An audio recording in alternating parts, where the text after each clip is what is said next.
Hi, I'm Simon Rushton and this is Taxi Chronicles podcast.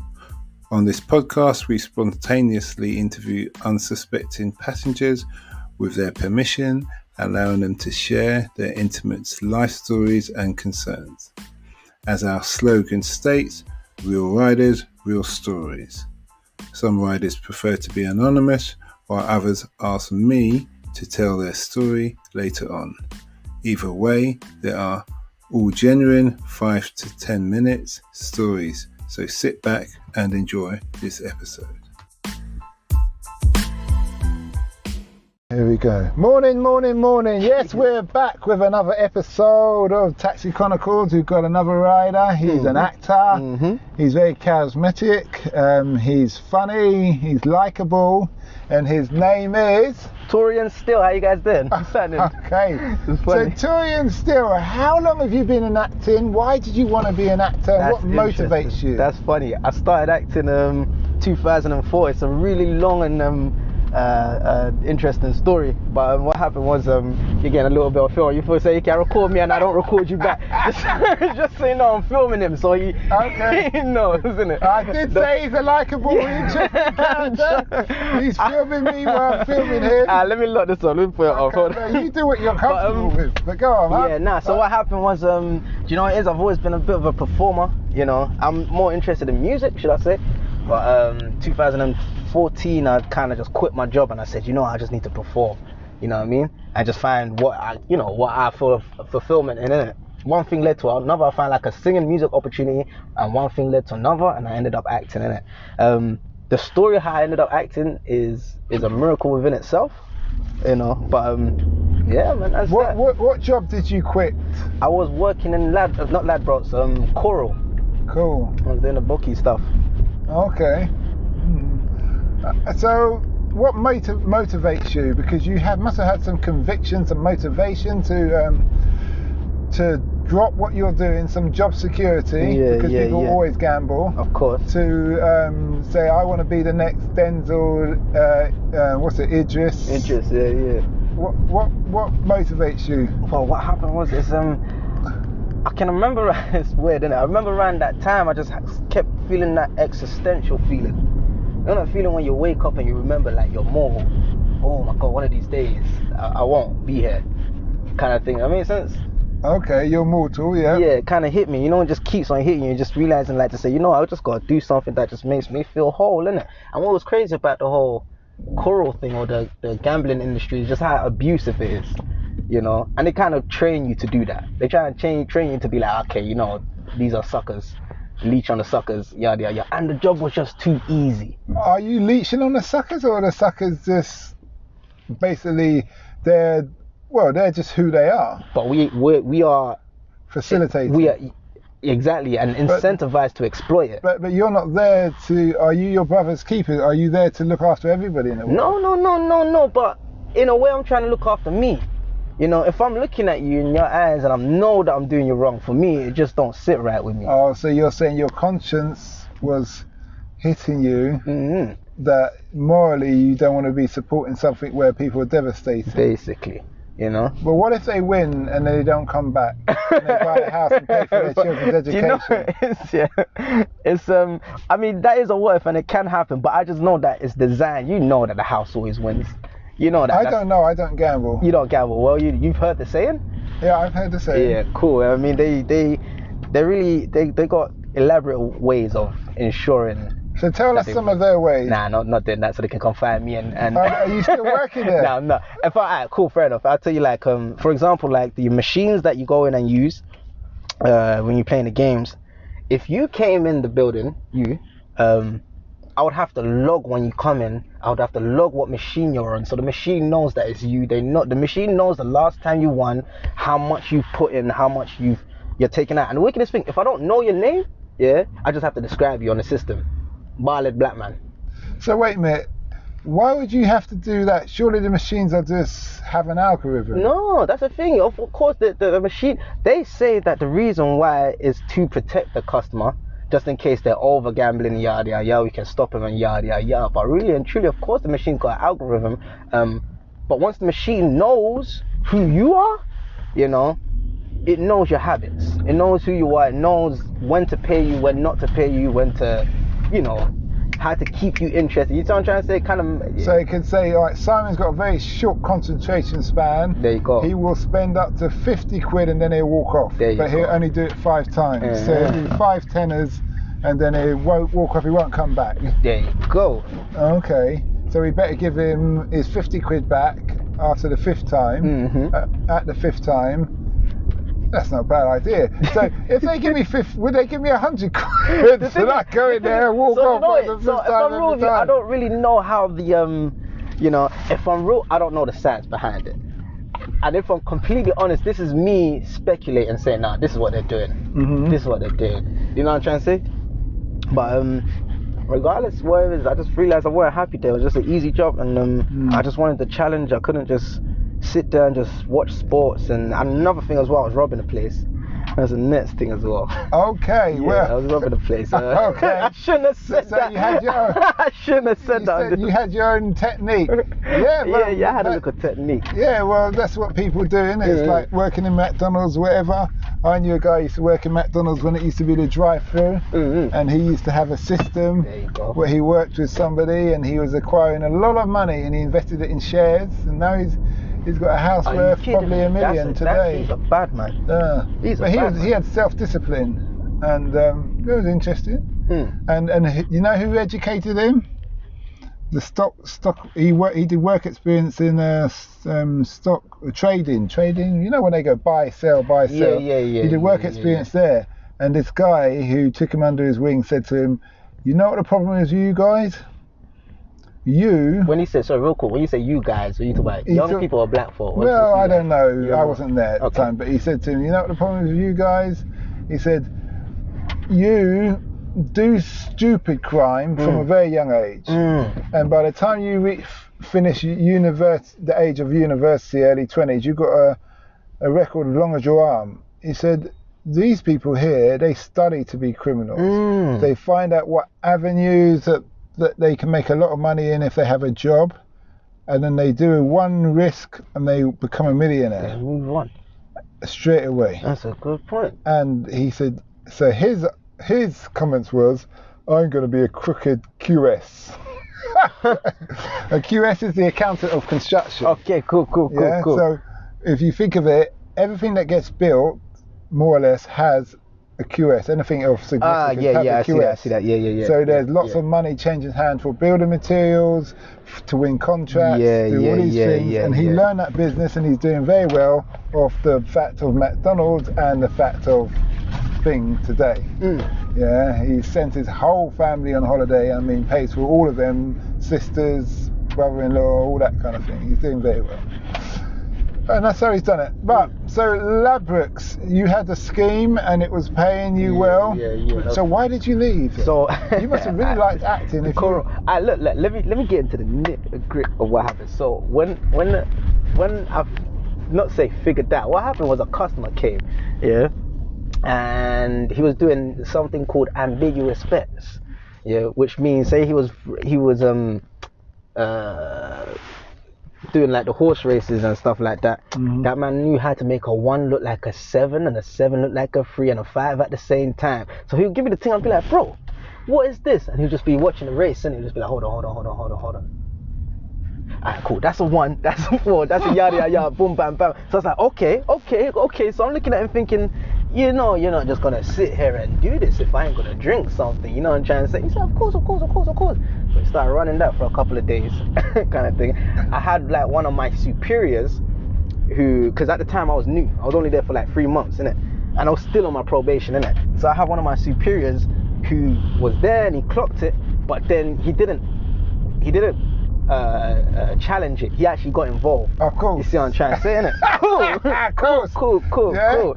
So this is where it happens when you get disgruntled employees.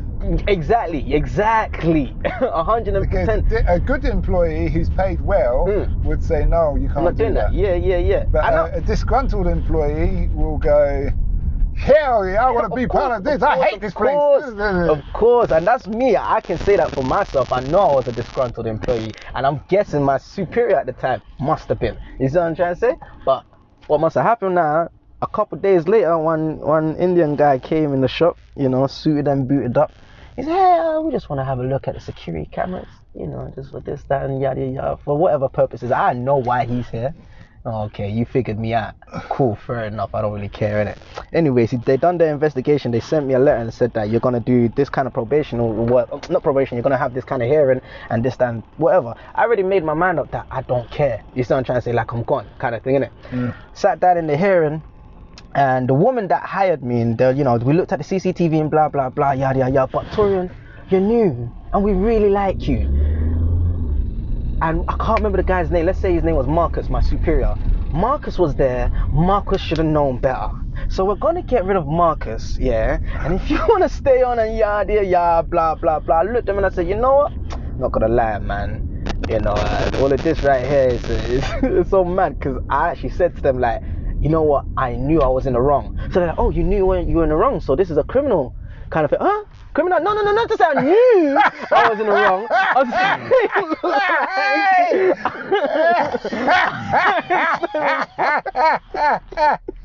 yeah. But from there, I let him know, like, say, no, it's not like to say I knew. I just got like a bad feeling, kind of feeling, but I didn't know what was going on, innit? Just like you guys said, I had my superior, he should have known better, blah, blah, blah, innit? So they gave me the opportunity and said, of course, like, come back, you know, it was a probation, and you are under the influence of someone who we trained, kind of thing. You see, that's what they're looking at. I looked at them, I said, you know what? They wanted to get rid of Marcus. That's what it was. I feel like that's what it must have been. That. And that's why Marcus was that's what I was saying, disgruntled staff. Yeah, Marcus was upset already for whatever bit of reason, history. So he is like, yeah, all right, you carry on doing that, give me money as well. And now when it comes to it, he knows that they don't like him, he don't like them anyway. Yes. And that proves the point that they're hell-bent on trying to get rid of Marcus. Now, which is strange, because you really want to get rid of the whole team. All the bad apples. Okay, cool. All the bad apples you want to get rid of if you've got a business. Because you don't want any deception or theft or anything going on in your house. Yeah. Maybe it's hard for them to get staff.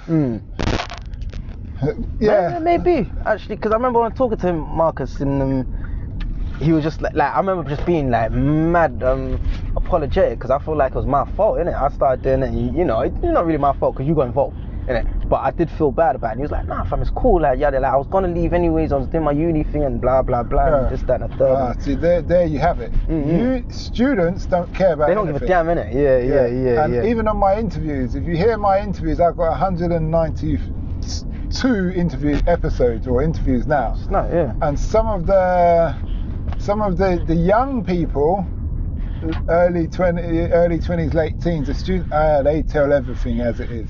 Okay, cool. The older generations are worried about their job and worried about this, worried about that, but the young people are just talking. Talk. So I guess so you left Coral eventually. Okay. And how did they take it when you left? Well, do you know what? The wickedest thing, I didn't even send in like no letters or no. I just didn't show up.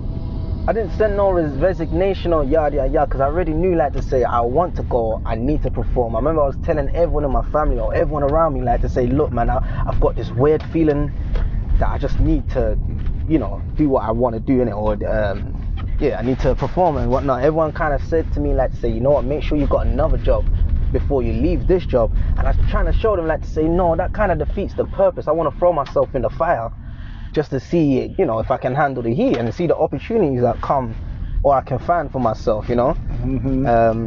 So I quit the job. There was only like 2 of my friends who understood it and said, fam, just quit your job. Everyone else was like, you mad. Well, you're young though, aren't you? Yeah. How old are you? And now I'm 29. At the time I was 23. Yeah, so it doesn't matter. It doesn't matter so much. You can go for your dream. Of course, It's not like you've got. Exactly. If you've got loads of kids, that's a different situation. You can't be taking those risks. So you need your wife to be supporting you as a team, of like course, measure. And all these things there. So I did have the luxury and the space to make that kind of decision, and I was aware of that. Made a decision, and I found like a music program with Capital Extra you know. And done a local music program. They done a local audition. They said, you created? You've created a music program? No. Sorry. I found a music program with capital Extra online, innit? And I applied for it. I got the position. Long story short, this is me making a long story short. But how it works is they put us in groups. We had to create a song. Blah blah blah blah blah blah. The group that I was in was just fucking about, but the group that I was in was the blessing for me. Am I allowed to swear on your tape? Yeah, go on. you already have, so go on. So cool. But they were messing about, but it was a blessing. Long story short, one of the members in the group that I was in took me to this place for us to rehearse our song. So we went there. I remember when I stepped in the place, I was like, hey, I've been to this place before. It looks like, it looks familiar, innit? Done our rehearsals, and then I went downstairs in this building and I was asking them what they do. Oh, we do like this drama workshopy thing for like schools and prisons and proofs and all of these people, and deliver a message. I was like, that sounds interesting. They gave me a flyer. They said, hey, apply here if you want, innit? Took the flyer, and on the flyer there's a gentleman on the flyer, and I was like, I recognize this guy, Boom, boom, boom. Long story short, again, this is me just cutting it down to like the simplest form. I applied for the role. I went to the audition. It was a group audition, and I got through. Right? I got through. Yeah. For the next audition, you can come through. Now the only problem now is that this audition, my next audition, was on the exact same day that I was to perform what I was rehearsing. So I had a choice to make. It's either this one or that one. This way, that way, this way, that way. And I said, you know what? I'm going the acting route, because if I get the acting job, at least I know I'm getting paid. Getting paid nicely. The music thing is just like, hey, you get an award, and cool. So I said I'm gonna do the acting thing. I went for job security. Yeah, of course. I went for job security. Boom. So I went to the next audition. As I went to the next audition, there was two directors in the room. The director from before and a new lady. And this new lady, as soon as I stepped in the place, this new lady said to me, "What's your name? How do I say your name?" And I said, "It's Torian." And she goes, "Oh, cool." Boom. Sat down. I done my little audition. What was the audition? What did you have to do? So basically, it was a production piece that we take around to schools. It's a theatre production basically, but you took it around to schools, and you perform it in front of the kids, and you talk about the issues. We spoke about drugs, we talk about sex, we talk about yada yada yada. We unpack it after we do the performance. Yeah. So you do the performance, you do the workshop, and that's that was the packet or whatever the product that they were selling in it. Anywho, so young lady, I done my audition, blah blah blah. After I finished the audition, this new lady, she says to me, "Have you ever been affected by the criminal justice system?" I said, "Yeah, my family's this and blah blah blah and all of that and the third." So she goes, okay. It was a good audition, good answers to the question and yada yada yada. Then she said, "All right, Mo, here's a flyer of what we do. We're doing a show on Wednesday. Come down. You can get to see what it is and yada yada yada." I took the net flyer again, and on this flyer, the same gentleman is on the flyer from the last one. So I was like, I know this guy. So the woman said, "What guy?" And I said, "This guy right here." And then she said the man's name, innit? She goes, "Oh, Andrew." And I said, "That's his name is Andrew." And she goes, "How did you know Andrew?" And I said to her, like 10 years ago, I went to Scotland with him on a like, youth centre kind of camping trip kind of thing, innit? I went to Scotland with him. And then as soon as I said that, she went, "Oh, Torian, I can't believe it," kind of thing, innit? She's like, "Oh my God, it's you, it's Torian, yada yada yada." And as soon as she said that, I clocked who it was. She was the woman that organised that Scotland trip. And back then, I was like 16 at the time. Back then, she kept on saying to me, "Come to my organisation," because we used to do like these little acting thing around the campfire kind of thing, innit? She said, "Come to my organisation, we do this, yada yada yada, you're brilliant, I'll pay you for it," innit, kind of thing. And I was like, oh my God. So now all of this is coming full circle. So why didn't you go back then? Because I didn't know what the opportunity was back then. Yeah, but she said, "Come, she'll pay you." You don't know what the opportunity. When you're young and you're on road, not road, but you're with the mandem and yada yada yada, beautiful things come your way, you don't know what to do. Yeah, but she still said she'll pay you. No, but that's the thing. No, I'm sorry to her. It's she not said happening. It's she not will happening. pay you. Yeah. There's no, if you're the next question you say, okay, if I come, how much? What money I'll look at that? You at least say that. True say. Even if even if it's something ridiculous that she's asking you to do, you at least find out how much. At least have the conversation. Yeah, you at least ask her that. That's not an excuse, man. It just wasn't my focus. Fair enough. You see what I'm saying? So the whole point of the trip was to get youths out of the hood and bring them in the countryside and have them have a whole nother, perspective or experience. You get me? So when she was saying it to me, it just sounded like, sure. And at the time I was like, I don't really want to act. I'm trying to act. For art thou shalt be this and Shakespeare and all that. What am I doing that for, kind of thing. But now, she said, So boom, back to the present day, or the actual audition, when she clocked, oh my God, it's Torian. She turned to the director and said, this is the guy that I was telling you about. She ain't seen me in like 8 years. And I'm thinking, you were telling her about me? For what? So she was saying basically, when they knew that they were doing this audition, or when they were auditioning for this role, they wanted someone of your character. Basically, so what they were doing, what she's saying, she wanted not someone of her character, she wanted me specifically. Yeah, someone of your character, even if she can't get me in it, because she didn't know you were gonna come. So what she done is she reached out to my youth worker at the time, and kind of told him to pass on the message to me, innit? But I don't have no contact with him either. So she was asking me, when did my man contact you? When did Ife contact you? I said, yo, Ife didn't contact me at all. So she's saying, what? You just ended up here by chance? I was like, yeah. So now she's saying it's fake. You see what I'm trying to say? So she took me around the whole office. By then I knew I had a job, of course. You get me? Took me around the whole office and yada, blah, blah, blah. And from there, that was my very first production. From there, I went to another company and I done my very second production. And from my second production, I got myself signed. And since then, I can call myself an actor. I can actually say, I'm. So, have you got an agent and all of that? Yeah, I've got a really good agent. You got your profile. So, are you on Instagram then? I am, but you won't find anything of me on Instagram. So, you need to put your work of what you've done on Instagram. I don't. Why not? I don't. I just, I'm. You're still like you're 16, aren't you? Get that stuff on Instagram. How can you say you're acting? You have your work you've done. You've had some trials or whatever. I'm not an actor. All of those things on Instagram. You have your own YouTube channel. You publicise yourself. So if someone says, "Who are you?" and you can say, "Bum," and you hand in a business card that has all your links of what you've done, and they can say, they can find me. I'm on IMDb, and whatever, if that's how you say IMDb, whatever it is. I don't know what that is. That's like when you've done your movie thing. That's the movie credit kind of. Okay, that's good, but still, people want to see some visual of what you think. I had that. Yeah. Sometimes it's just like people just then I'm a business. So every minute. Well, but so what's the future for Torian? That's a good question. So at the moment I'm getting into writing, and basically, as you learn how much control you don't have as an actor. It's not your money, is it? It's not really your money, is it? Yeah, it's not your money. If you're financing something, you have the control. If you don't, true that. But not even just the finance, but even just the story being told, or if you're the script writer, exactly, or the director, there's so many people in the production control that can look at me and say, we don't want him. He's not right for it. You see what I'm trying to say? Mm-hmm. So now I'm trying to put myself in the more of a producer kind of.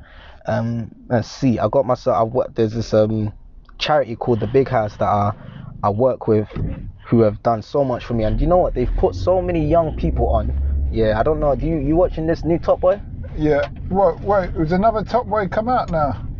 Yeah, well, not now, but the one that came out when recently. He went to Jamaica at the start. I didn't even see it, my G. Not even watch it. Okay. Now the one that Drake done, let me just call it. The one that Drake said to Netflix, you gotta make a show about that one there. So that young lady by the name of Jack. Go on. The girl with the dreads. No. Anyways, but the young lady, she came from the charity as well, innit? This charity, like they really do. You get that like the little tomboy lesbian looking. That one there. Okay. That one there. Yeah.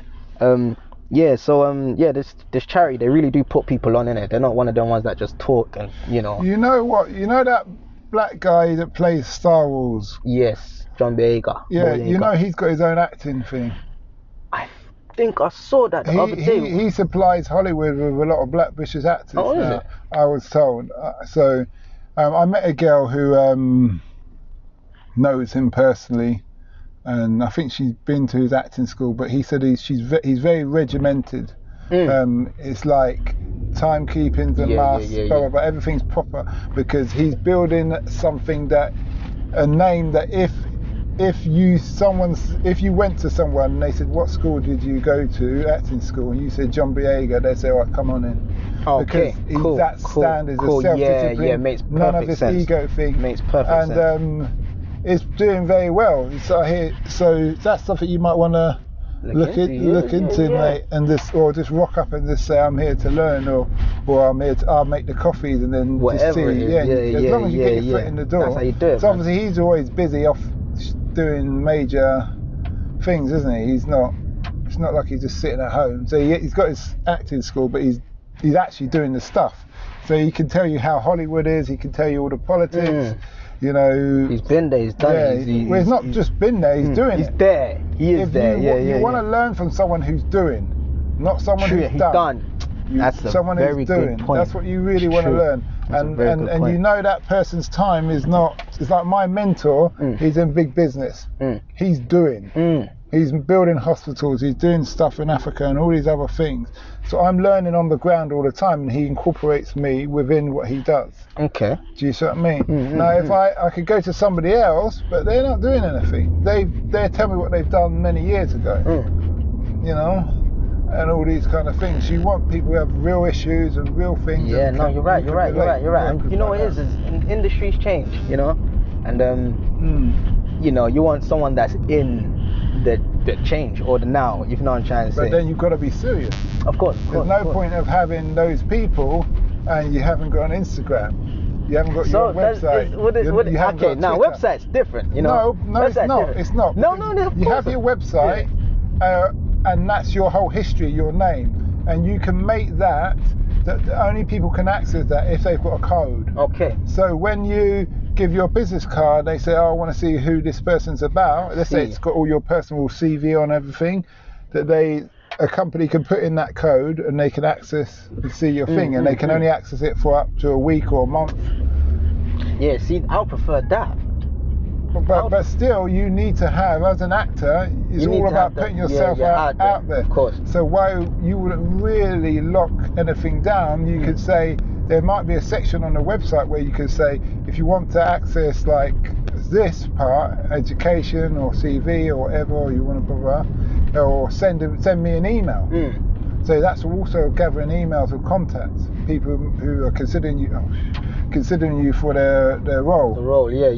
And stuff like that. Nah, you're right. You're 110% right. Because I remember, you know, when I was when I done the ITV Hutton Heist thing, I did have some stuff on the Instagram and stuff on the YouTube, and the producer, I remember when I was on set, she was telling me like, oh my god, I love your songs, yada. So you sing as well? Yeah, I do my thing. So you sing, you act, and I ain't got none of that out there.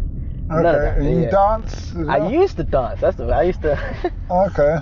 That's so, hilarious. all right, that's interesting. So, what was I going to say now?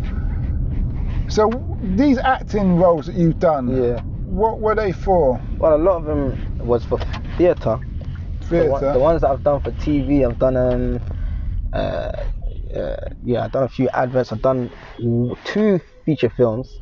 One where I had a decent role. One was what films were those? One is called Versus. One's called Obey. Obey, yeah. And where are they? Were they BBC and Netflix? No, that's Netflix. Those are independent movies. So it's one of them ones where they have like them soft launches. How it works is like, if people want to see it, where can they see it? You're gonna have to find it online, actually. Yeah, but then you must know where they can see it. I don't know. If I'm real, look at he's shaking his head.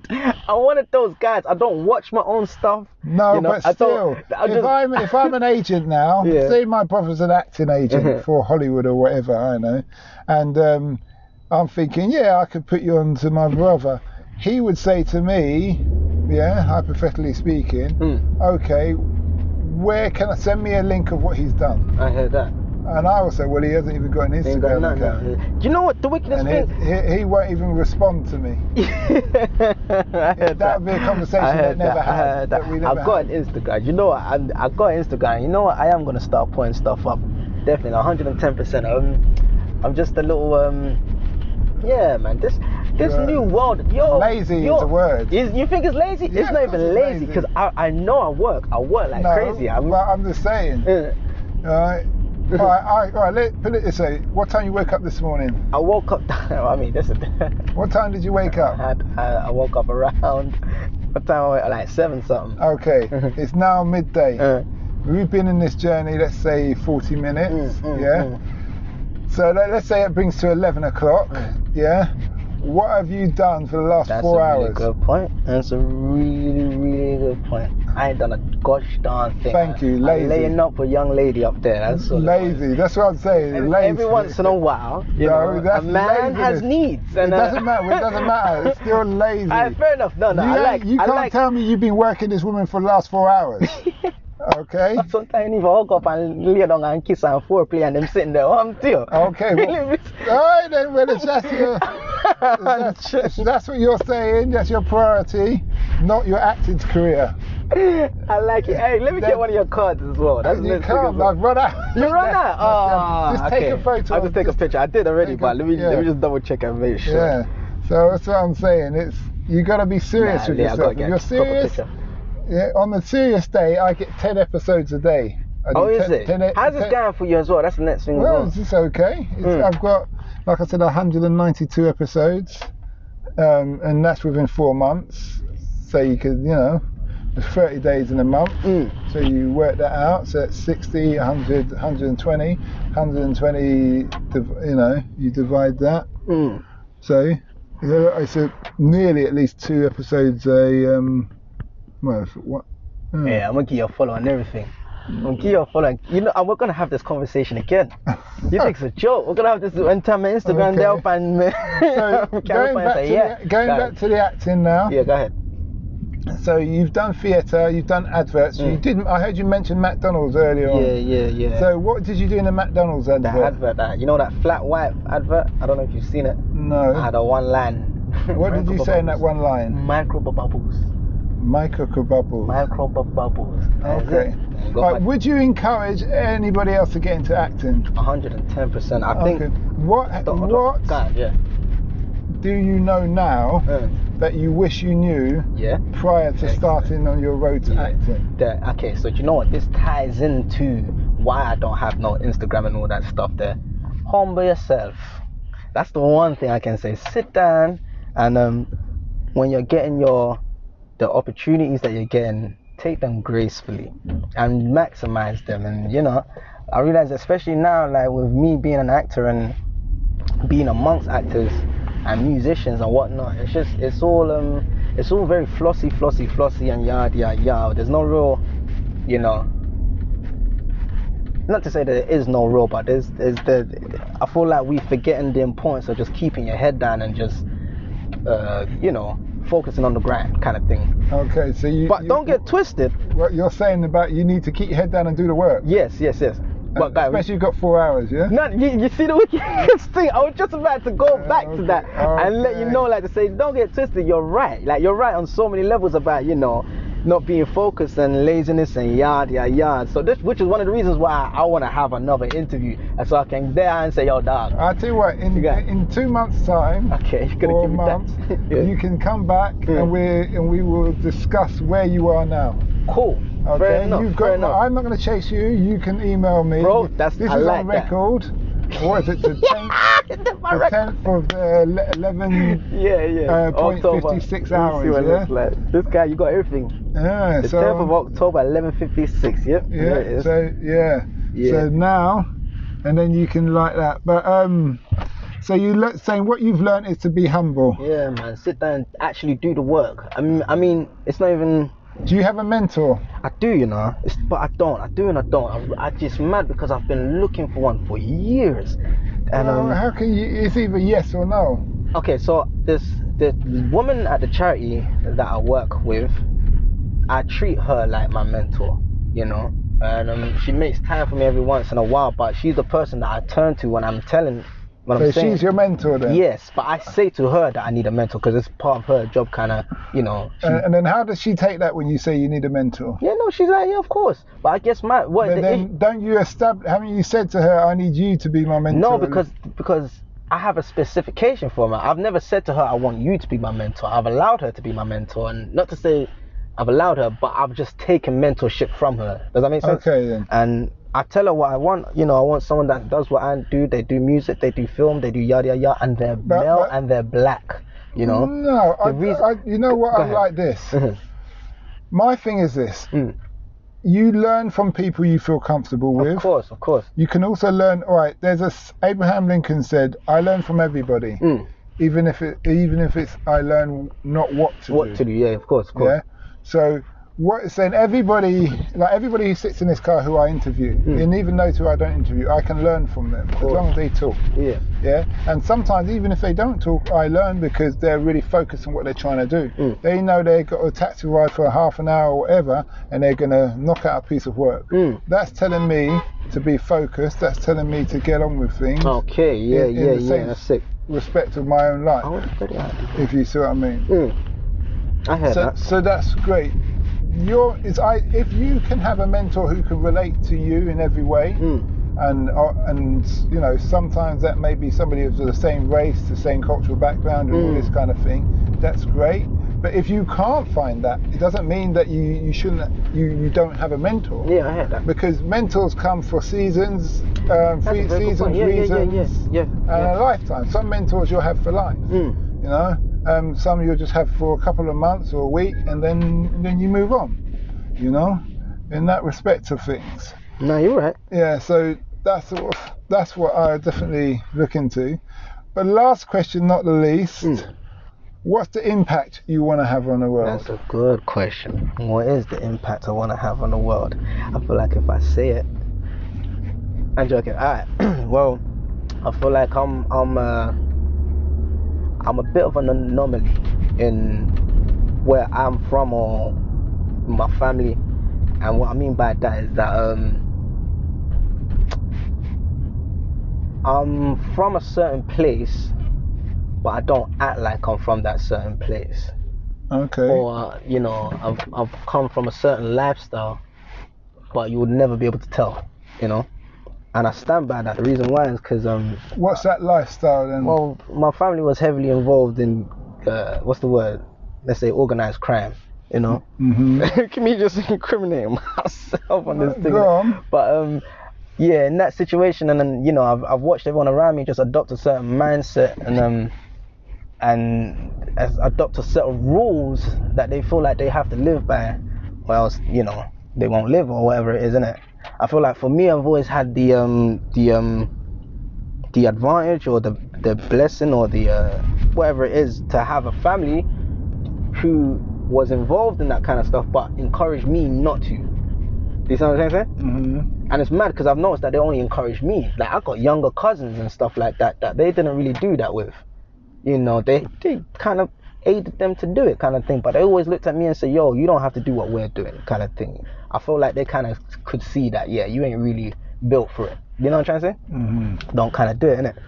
So So you're not angry, kind of thing. About what? No, because certain personalities, if you're an angry person, you're very bubbly.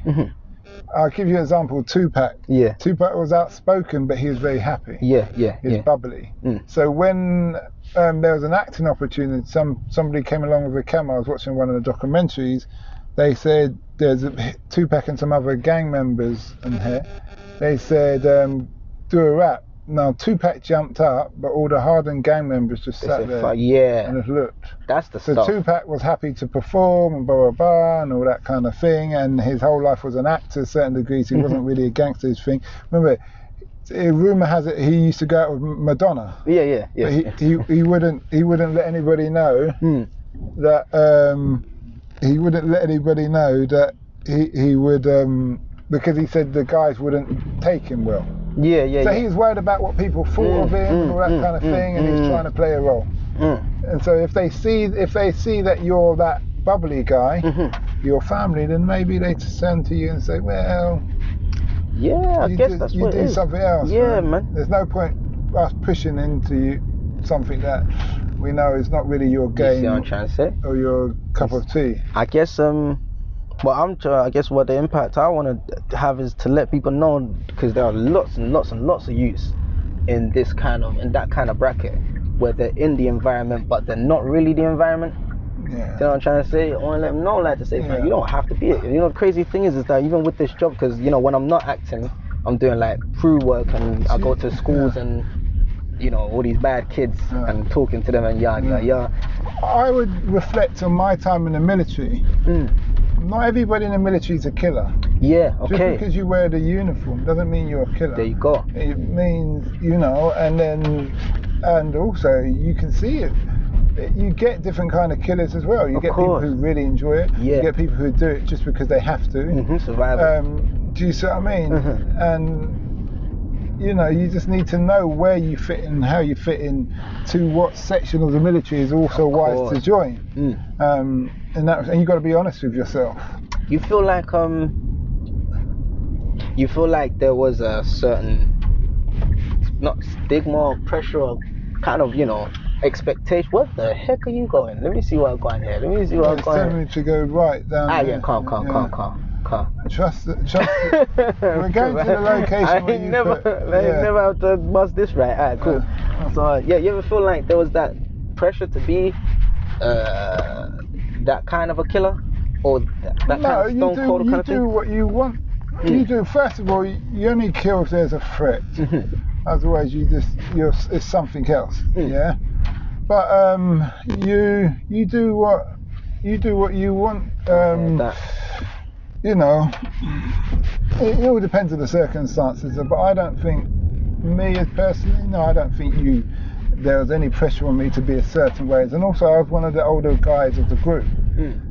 So let's say the younger guys may be looking at you, looking to see how you handle things, why you handle things, and all that kind of thing. You know? I hear that. Etc. But anyway, it was great having you as a guest. Man, this was a wonderful surprise. And we look forward to having you again. Guys, I know it's probably one of the longest interviews. It's 41 minutes, but he's very entertaining. Before you go. And he will be back. Look, he's so entertaining, he wants to say one more thing. Yeah. I'm going to heed your lesson. I'm going to fling my Instagram out here. Is that cool? Oh, you're going to do it? Yes. So you are on Instagram? That's what I'm saying. I'm on Instagram, but you're just going to see like one or two posts. You know, like 1-2 posts with me singing. What's your Instagram? So my Instagram is young_sling. So that's YOUNG_SLING. Okay. Right there. All right then. There you have it, guys, from the guy himself. That's it, man. We will talk to you later. Right. We hoped you liked that episode. Keeping in mind, we never know who we're going to interview. We post twice a day, 8 a.m. and 5 p.m. GMT. Have you ever considered the future economies to invest in? Why not listen to our sister podcast, Africa Investor Stories? Considering Africa has the fastest growing economies and population on Earth, and has done for many years, it holds 30% of the world's known natural resources. We publish twice a week, Tuesday with a guest investor, and Fridays talking about investment, politics and history, providing a clear understanding for any potential investor.